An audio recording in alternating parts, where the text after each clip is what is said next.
One of the things to think about when you're doing Agile is to not get too carried away with getting very specific about the technique you're using, whether it's Scrum or Kanban. And part of this is that in my experience of the real world, many organizations have actually had real problems when they get too rigid with implementing Agile. So on one hand, we have chaos, which is no type of project management. And I've seen that, and that's terrible because every day you wake up in fear. You're really chasing your tail. You're running around trying to figure out what to do every day. There's no order.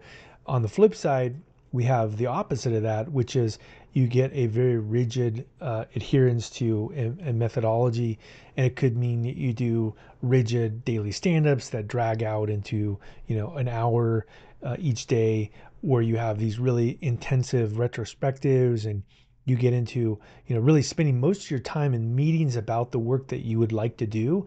And I think that's a mistake when you're thinking about doing Agile. So it is actually a very effective strategy, and it can be a great way to figure out how to dynamically assign work. But I think the trick is to not throw away necessarily the waterfall model for everything. Some components of it are good. For example, one of the things you could do is sketch out a rough idea of what you want to build for that quarter. So you could call that, potentially a waterfall, but with the idea that it's just a sketch and that the agile technique will actually modify that sketch. And so I think that's really a better way to think about things, is to have a really lightweight implementation of some of the techniques that people have been using for decades, like waterfall.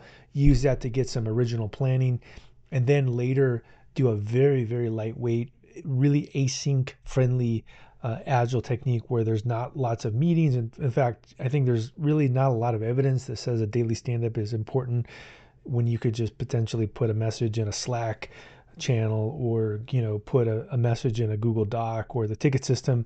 And also, lots and lots of meetings can really get rid of the progress that you're making by doing Agile. Instead, I would say lightweight, and also doing weekly demos. These are some of the things to think about, and we'll cover this later in some of the lessons in this course. But really, having a skepticism of doing anything too much is a great way to implement Agile in your organization, and also be very effective when you're trying new things.